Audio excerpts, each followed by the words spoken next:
Dil Raju cinema ఇండస్ట్రీకి చాలా మందిని పరిచయం చేశాడు. ఆర్టిస్టులు కావచ్చు, టెక్నీషియన్స్ కావచ్చు, అంతకుమించి ఎక్కువ సంఖ్యలో దర్శకులను పరిచయం చేశాడు. ఒక రకంగా ఆయనది లక్కీ హ్యాండ్. ఆయన ద్వారా పరిచయమైన వాళ్ళు లేదా ఆయన ద్వారా సినిమా రంగంలోకి అడుగుపెట్టిన వాళ్ళందరూ మాక్సిమం సక్సెస్ అయ్యారని చెప్తా ఉంటారు.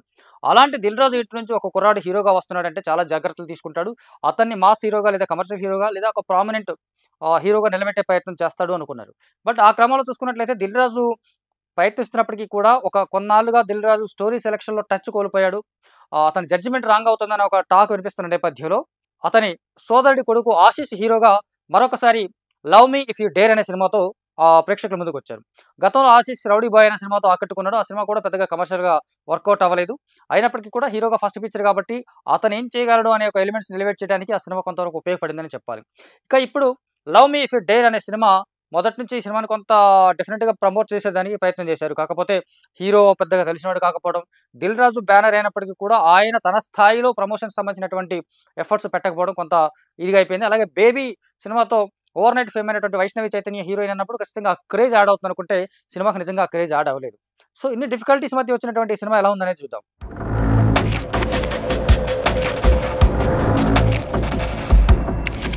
'Love me if you dare' అనే సినిమా రామచంద్రాపురం అనే ఒక చిన్న గ్రామంలో స్టార్ట్ అవుతుంది. అక్కడి నుంచి తెలంగాణ, కర్ణాటక సరిహద్దులో ఉన్నటువంటి గ్రామానికి షిఫ్ట్ అవుతుంది. ఆ రామచంద్రపురం అనే గ్రామంలో చాలా ఏళ్ల క్రితం ఒక ఆవిడ భర్త పెట్టే హింసలా లేదా కారణాలు కరెక్ట్‌గా సినిమా దర్శకుడు కూడా చూపించలేదు గానీ, రాత్రిపూట 8-9 గంటల వరకు భయంకరంగా ఏడుస్తూ ఉంటుంది. ఆ తర్వాత కొన్ని రోజులకి ఆవిడ కాలిపోతూ ఊర్లోకొచ్చి చనిపోతుంది. ఆ చనిపోయిన ఆవిడ దెయ్యం అయిపోయిందని చెప్పేసి చాలామంది భావిస్తారు. కాకపోతే ఆవిడకు ఒక చిన్న కూతురుంటుంది. ఆ కూతురిని వీళ్ళు పోలీసులు తీసుకెళ్ళిపోయి అనాథాశ్రమంలో చేర్పిస్తారు. అక్కడి నుంచి పెరిగినటువంటి ఆ అమ్మాయి ఆ తర్వాత సిటీకొస్తుంది. బాగా చదువుకొని తనకంటూ ఒక ఫ్రెండ్ సర్కిల్ ఏర్పాటు చేసుకుంది. ఇక ఇటు సిటీలో చూసుకుంటే గనక 'అర్జున్' అనే కుర్రాడు. తను ఎవరైనా ఏదైనా చేయొద్దు అని చెప్తే ఖచ్చితంగా అదే చేసే రకం. అలాగే దెయ్యాలు, భూతాలు లేదా ఒక అడ్వెంచరస్ సంబంధించినటువంటి వీడియోస్ అవన్నీ చేస్తూ యూట్యూబ్‌లో అప్‌లోడ్ చేస్తా ఉంటాడు. అతనికి యూట్యూబ్‌కి చాలా భారీ సంఖ్యలో వ్యూవర్స్ ఉంటారు. అతని ఫ్రెండ్ రవికృష్ణ. వీళ్ళిద్దరూ కలిసి యూట్యూబ్‌లో వీడియోస్ అప్‌లోడ్ చేస్తా ఉంటారు. ఈ క్రమంలో ఇతనికి దివ్యావతి అనే ఒక అమ్మాయి గురించి తెలుస్తుంది. దివ్యావతి అనే ఒక అమ్మాయి ఒకానొక ఊరు బయట ఉన్నటువంటి ఒక బంగ్లాలో ఉంటుంది. తను ఒక చనిపోయిన ఆత్మగా సంచరిస్తా ఉంది. ఆమెను చూడ్డానికి వెళ్ళిన వాళ్ళెవ్వరూ తిరిగి ప్రాణాలతో రాలేదు. మళ్ళీ రెండోసారి చూడ్డానికి అవకాశం లేదు. అనేసి ఒకొక్క ఇంట్రెస్టింగ్ సబ్జెక్ట్ ఇతనికి దొరుకుతుంది. ఆ దివ్యావతి ఎవరు? ఆవిడని కనిపెట్టాలి. నేను ఖచ్చితంగా కనిపెడతాను. ఆవిడని రెండోసారి చూసే అవకాశం లేదు అని చెప్తున్నారు కాబట్టి నేను తనని చూస్తాను, వీడియో తీస్తాను. నా యూట్యూబ్‌లో పెడతాను. చూసిన వాళ్ళందరిని చంపుతుందనే ఒక ఛాలెంజింగ్‌తో అతను ఆ బంగ్లాకి వెళ్తాడు. ఆ బంగ్లాకి వెళ్ళిన తర్వాత అతనికి డిఫరెంట్ ఒక విచిత్రమైనటువంటి సన్నివేశాలు ఎదురవుతుంటాయి. రెగ్యులర్‌గా హారర్ ఫిల్మ్స్ లాగానే. అక్కడికి వెళ్ళిన తర్వాత అతను ఆ ఆత్మతో ప్రేమలో పడతాడు. ఇది కొత్తగా ఉంటుంది మా సినిమాలో మొదటి నుంచి చెప్పుకుంటూ వచ్చారు మేకర్స్ ప్రమోషన్స్‌లో కూడా. అంటే ఒక దెయ్యం భయపెడుతుంది అనేది అంతవరకు మన అన్ని సినిమాల్లో మనకు దెయ్యం భయపెడుతుంది లేదా హారర్ కామెడీ అయితే గనక నవ్విస్తుంది. బట్ ఒక కుర్రాడు దెయ్యాన్ని వెతుక్కుంటూ వెళ్లి తనతో ప్రేమలో పడటం అనేది ఒక కొత్త కాన్సెప్ట్, ఒక అద్భుతం అని చెప్పేసి వాళ్ళు మేకర్స్ చెప్పుకున్నారు. మరి అది అద్భుతంగా ఉందా లేదా అనేది మిగతా కథలో తెలుస్తుంది మనకు. So 'love me if you dare' అనే ఈ సినిమా కథనం పరంగా చూసుకుంటే గనక పెద్ద అట్రాక్టివ్‌గా లేదు. చాలా క్లమ్జీగా స్టార్ట్ అవుతుంది. అంటే స్టార్టింగ్ మొదటి పావుగంట 20 నిమిషాలు ఒక మంచి హారర్ ఫిల్మ్ చూడబోతున్నాం లేదా ఒక మంచి కంటెంట్ ఉన్నటువంటి హారర్ సినిమా చూడబోతున్నాం అనే ఒక ఫీల్ అయితే క్రియేట్ అవుతుంది గానీ, ఆ తర్వాత కథనం గాడి తప్పుతుంది. హీరో క్యారెక్టరైజేషన్ ఎలివేట్ చేసిన విధానం, అతను కేవలం నల్లటి బట్టలు వేసుకుంటాడు, చెప్పులు కూడా వేసుకోడు. ఇలాంటి ఒక అడ్వెంచరస్ థింగ్స్ చేస్తా ఉంటాడు. అలా అడ్వెంచరస్ థింగ్స్ చేసే అతనికి ఒక పెద్ద టాస్క్ ఎదురవ్వడం అనేది అక్కడి వరకు దర్శకుడు బానే లాగినప్పటికీ కూడా, ఆ క్రమంలో తీసుకున్నటువంటి సన్నివేశాలు గాని, ల్యాగ్ కానీ ఎప్పుడైతే ఇతను దివ్యావతి ఉండే బిల్డింగ్‌లోకి వెళ్ళాడో అక్కడి నుంచి కథ నత్తనడక మొదలు పెడతా ఉంది. అక్కడే కథ ఆ బిల్డింగ్‌లో లాక్ అయిపోతుందని చెప్పాలి. ఎందుకంటే మోస్ట్ ఆఫ్ ది స్టోరీ చాలా వరకు అదే బిల్డింగ్‌లో పాడుబడ్డ బిల్డింగ్‌లో జరుగుతా ఉంది. అక్కడ ఎలాంటి ఇంట్రెస్టింగ్ ఎలిమెంట్స్ మనకు పెద్దగా కనిపించవు. ఆ దెయ్యంతో పాట, ఆత్మతో పాట తను చూడకుండా తనతో ప్రేమలో పడ్డానని చెప్పడం, ఇది ఒక ప్రహసనంలాగా అనిపిస్తుంది. ఎందుకంటే ఎదురుగా ఉన్న మనిషిని చూడకుండా ఉండడం ఆల్మోస్ట్ కష్టం. ఒకవేళ దెయ్యం కదా! తన ఆత్మ కదా! కాబట్టి చూడలేదు. తన పర్మిషన్ వచ్చేంత వరకు నేను చూడనని చెప్పేసి హీరో ఒక మాట అనుకుంటాడు.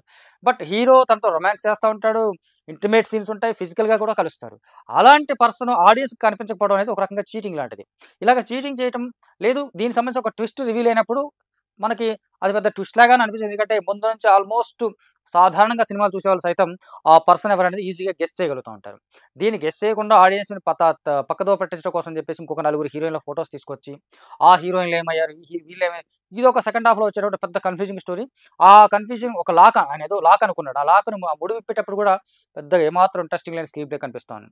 ఓవరాల్‌గా చూసుకుంటే 'love me if you dare' అనే సినిమా ప్రేమించడానికి కాదు, చూడడానికి ధైర్యం కావాలనిపించేలాగా ఉంటుంది. ఎందుకంటే అది భయపెట్టడానికి కాదు.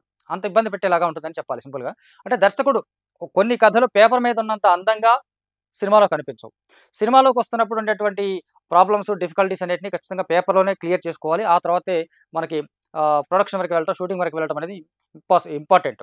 అలా చూసుకున్నట్లయితే ఇది కథగా పేపర్ మీద ఎంత అందంగా ఉందో, అద్భుతంగా ఉందో తెలీదు గానీ, కథనంగా వెండితెర మీద కనిపించినప్పుడు మాత్రం క్లమ్జీగా ఉంది, కన్‌ఫ్యూజింగ్‌గా ఉంది.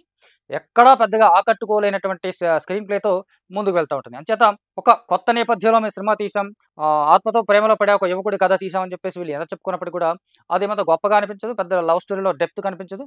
ఇంకా చెప్తే 'బేబీలో' ఆ అమ్మాయి ఏదైతే క్యారెక్టర్ చేసిందో వైష్ణవి చైతన్య, ఆ క్యారెక్టర్‌ని మళ్ళోసారి రిపీట్ చేసినట్టుగా కూడా మనకు కనిపిస్తోంది. దానివల్ల ఆ అమ్మాయి కెరీర్ కూడా చాలా పెద్ద ప్రమాదం అయ్యే అవకాశం కూడా ఉంది. ఎందుకంటే వరుసగా ఒకేసారి బ్యాక్ టు బ్యాక్ ఇలాంటి కథలు చేస్తున్నప్పుడు సినిమాలో క్యారెక్టర్‌లెస్ క్యారెక్టర్‌గా మిగిలిపోతుంది. అలా అది తన కెరీర్‌కి చాలా పెద్ద ఇంపాక్ట్ చూపించే అవకాశం ఉంటుంది. సో, ఈ సినిమాలో కూడా అంతగా బ్యాక్ స్టాప్ లాగా ఉంటది. తర్వాత దానికి ఏదో కన్విన్సింగ్ చేస్తూ, ఏదో కన్విన్సింగ్ చిన్నప్పుడు లవ్ స్టోరీ ఇదేదో మళ్ళా తీసినప్పటికి కూడా ఓవరాల్‌గా పెద్దగా ఆకట్టుకొని, ఇంకా చెప్తే అసలు ఏమాత్రం ఆకట్టుకోని సాధారణ హారర్ కథ సినిమా ఇది. సో, టెక్నికల్‌గా చూసుకుంటే గనక ఈ సినిమాకి బిగ్గెస్ట్ అసెట్ కీరవాణి మ్యూజిక్. సన్నివేశాలు పెద్దగా పసలేకపోయినప్పటికి కూడా ఆయన ఎలివేట్ చేసినటువంటి ఆర్ఆర్ కానీ, ఆయన ఇచ్చినటువంటి పాటలకి ఇచ్చినటువంటి మ్యూజిక్ గాని చాలా చాలా బాగున్నాయి. పాటలన్నీ మాంటే సాంగ్స్‌గా వస్తా ఉంటాయి. పాటలు కొంతవరకు బాగున్నాయి. అందులో సాహిత్యం కూడా ఆకట్టుకునేలా ఉంది. అంటే సందర్భాలకు తగ్గట్టుగా ఒక మంచి సాహిత్యాన్ని అందించే ప్రయత్నం చంద్రబోస్ గాని, కీరవాణి కూడా ఒక పాట రాసినట్టున్నారు. సో, కీరవాణి నేపథ్య సంగీతం అలాగే పీసీ శ్రీరామ్ సినిమాటోగ్రఫీ నెక్స్ట్ లెవెల్‌లో ఉన్నాయి. ఈ 2 విషయాలకొచ్చేసరికి ఈ సినిమా నెక్స్ట్ లెవెల్ అద్భుతంగా లాగా కనిపిస్తుంది గానీ, కథనం పరంగా చాలా లోగా ఉంటుంది. పూర్‌గా ఉంటుంది. దర్శకుడు టేకింగ్ పరంగా అరుణ్ దర్శకుడి పేరు. టేకింగ్ పరంగా చాలా పూర్‌గా ఉన్నాడు. అతను ఏదైతే అనుకున్నాడో లేదా ప్రొడక్షన్ హౌస్‌ని ఏం చెప్పి ఒప్పించాడో దాన్ని అంత సమర్థవంతంగా స్క్రీన్ ప్లే లాగా తీసుకొచ్చేసి వెండితెర మీద మనకి చూపించడంలో మాక్సిమం ఫెయిల్ అయ్యాడని చెప్పాలి. ఇక నటన పరంగా చూసుకుంటే 'ఆశీష్' ఫస్ట్ ఫిల్మ్ కంటే కొంచెం బెటర్ అయ్యాడు తప్ప చాలా సన్నివేశాల్లో చా చాలా సాధారణంగా ఉంది అతని యాక్టింగ్ కూడా. ఫేస్‌లో ఒక భయాన్ని కూడా ఎక్స్‌ప్రెస్ చేయలేకపోతా ఉన్నాడు. వైష్ణవి చైతన్య చాలా బాగుంది చూడడానికి. తను చేసింది. అలాగే తన ఫ్రెండ్ క్యారెక్టర్ చేసినటువంటి రవికృష్ణ గాని, లేదా ఇంకా ఇతర పాత్రలు రకరకాల క్యారెక్టర్స్ అన్నీ పెట్టారు. ఏ క్యారెక్టర్‌కి పెద్దగా ఇంపార్టెన్స్ ఉండదు. సో, చూసుకుంటే ఇది. అంటే ఒక దెయ్యం లేదా ఒక మనిషి రాత్రిపూట 8 గంటల నుంచి 9 గంటల వరకే ఎందుకు ఏడవాలి? ఆ తర్వాత కేవలం తను ఊపిరి పీల్చుకోవడం ద్వారానే ఊరిని ఎలా భయపెడుతుంది?